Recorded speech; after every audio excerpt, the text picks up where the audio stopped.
Hello बच्चों, mega mind academy में आपका स्वागत है। चलो आज हम कुछ नया, इंटरेस्टिंग और मजेदार सीखते हैं। आज ना हम एक ऐसी सीक्रेट दुनिया में जा रहे हैं जो हमारी आंखों से तो छिपी हुई है, लेकिन हम, आप और हर जिंदा चीज सब कुछ उसी से बना है। जी हाँ, हम बात कर रहे हैं लाइफ के सबसे छोटे बिल्डिंग ब्लॉक की, सेल यानी कि कोशिका। अच्छा, एक सवाल है। कभी सोचा है कि आपका ये जो शरीर है, आपके हाथ, पैर, दिल, दिमाग, ये आखिर बने किस चीज से हैं? जैसे एक बड़ी सी बिल्डिंग लाखों ईंटों से बनती है, वैसे ही हमारा शरीर ऐसी कौन सी ईंटों से बना है? चलिए, आज इसी राज से पर्दा उठाते हैं। तो चलिए एक मैजिकल माइक्रोस्कोप से ना अपने अंदर झांकते हैं। सबसे पहले ये रहा पूरा शरीर। अब इसे थोड़ा जूम करें तो दिखते हैं अंग, जैसे कि हमारा हार्ट। अंग को और जूम करें तो मिलते हैं टिश्यूज, जिनको हम उत्तक कहते हैं।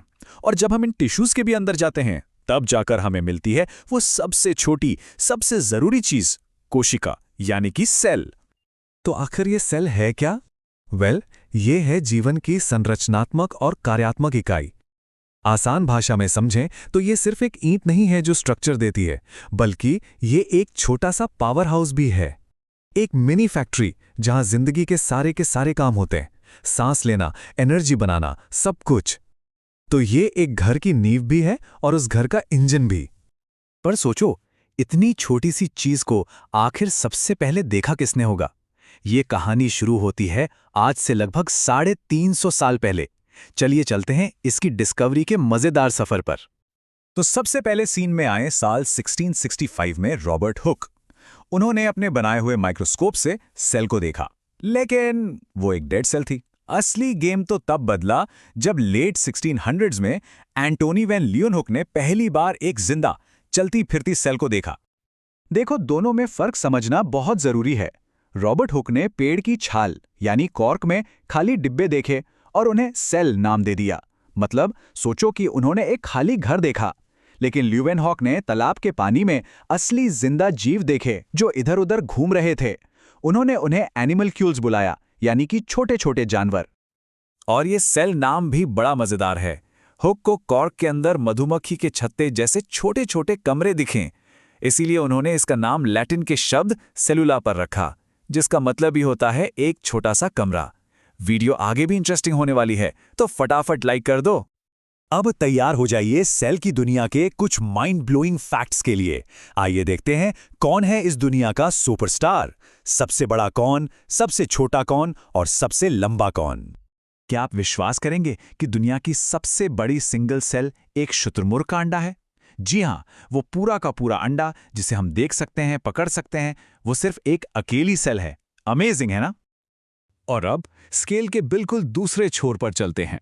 दुनिया की सबसे छोटी सेल है माइकोप्लाज्मा नाम का एक बैक्टीरिया। ये इतना ज्यादा छोटा है कि आप सोचिए, एक सुई की नोक पर लाखों माइक्रोप्लाज्मा सेल्स आ सकती हैं। और सबसे लंबी सेल, वो तो हमारे अपने शरीर के अंदर ही है।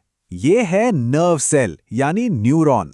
ये हमारे दिमाग से लेकर पैर के अंगूठे तक मैसेज ले जाने वाले सुपरफास्ट बिजली के तार की तरह काम करती हैं, और कुछ तो 1 मीटर से भी ज्यादा लंबी हो सकती हैं। तो इन सब अलग अलग डिस्कवरीज के बाद साइंटिस्ट ने मिलकर बायोलॉजी का संविधान यानी कि कॉन्स्टिट्यूशन लिखा। इसमें 3 महान नियम हैं जिन्हें हम कहते हैं सेल थ्योरी। इसके ना 3 सिंपल से लेकिन बहुत बहुत पावरफुल रूल्स हैं। रूल नंबर 1, हर जिंदा चीज, चाहे छोटा सा कीड़ा हो या बड़ा सा हाथी, सब सेल से बनी है। रूल नंबर 2, सेल ही जिंदगी की सबसे बेसिक, सबसे बुनियादी यूनिट है। ये दोनों रूल्स दिए श्लेडन और श्वान ने। और सबसे इंपॉर्टेंट रूल नंबर 3, हर नई सेल एक पुरानी सेल से ही पैदा होती है, और ये पॉइंट जोड़ा था रूडोल्फ विर्चो ने। वर्शोव ने इस तीसरे रूल को एक फेमस लैटिन लाइन में कहा था, ओमनिस सेल्युला एस सेल्युला, जिसका मतलब है हर सेल एक सेल से ही आती है। सेल्स जादू से हवा में नहीं बन जाती। हर सेल की एक मम्मी सेल होती है। इस एक लाइन ने बायोलॉजी को हमेशा के लिए बदलकर रख दिया। तो अब यहां पर एक बहुत ही बड़ा सवाल खड़ा होता है। सोचो, अगर हर सेल एक पुरानी सेल से ही आती है, तो इस धरती पर वो सबसे पहली सेल आखिर कहां से आई होगी? ये एक बहुत बड़ी मिस्ट्री है ना? इस बारे में आपकी क्या थ्योरी है? सोचिए और अपनी थियरी मुझे कमेंट्स में ज़रूर बताइए। चलिए अब आगे बढ़ते हैं और सेल्स की फैमिली के दो मेन टाइप्स से मिलते हैं। जैसे कार्स में एक बेसिक मॉडल होता है और एक फुल्ली लोडेड मॉडल, बिल्कुल वैसे ही सेल्स में भी दो प्रकार होते हैं। एक तरफ है प्रोकैरियोटिक सेल्स। ये सिंपल यानी बेसिक मॉडल हैं। इनके पास एक प्रॉपर झिल्ली वाला न्यूक्लियस नहीं होता। सारा सामान जैसे कि डीएनए बस ऐसे ही सेल में इधर उधर घूमता रहता है। इसका एग्जाम्पल है बैक्टीरिया। और दूसरी तरफ है यूकैरियोटिक सेल्स।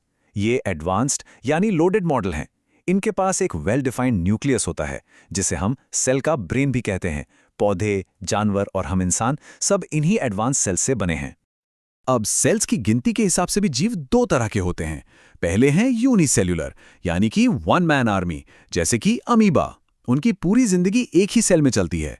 खाना, सांस लेना, घूमना, सारे काम वही एक सेल करती है। फिर आते हैं मल्टीसेल्युलर, जैसे कि हम लोग। हमारे शरीर में एक टीम की तरह डिवीजन ऑफ लेबर होता है, यानी काम का बंटवारा। ब्रेन सेल्स सोचने का काम करती हैं, हार्ट सेल्स पंप करने का, सबका अपना अपना फिक्स काम है। तो बच्चों, आज के लिए इतना ही, पर जाने से पहले आपके लिए एक आखिरी सवाल। प्लांट सेल और एनिमल सेल में सबसे बड़ा डिफरेंस क्या है? एक हिंट देती हूं, ये चीज एनिमल सेल्स में नहीं होती। अपना जवाब कमेंट करना मत भूलना। तो बच्चों, मिलते हैं नेक्स्ट वीडियो में एक नए टॉपिक के साथ। तब तक के लिए वीडियो को लाइक करो, अपना फीडबैक कमेंट करो और हाँ, सब्सक्राइब जरूर कर लेना, क्योंकि मेगामाइंड एकेडमी हर वीडियो आपका कॉन्फिडेंस डबल कर देता है। पेपर टफ हो या टॉपिक बोरिंग, यहाँ सब कुछ सिंपल और स्मार्ट है।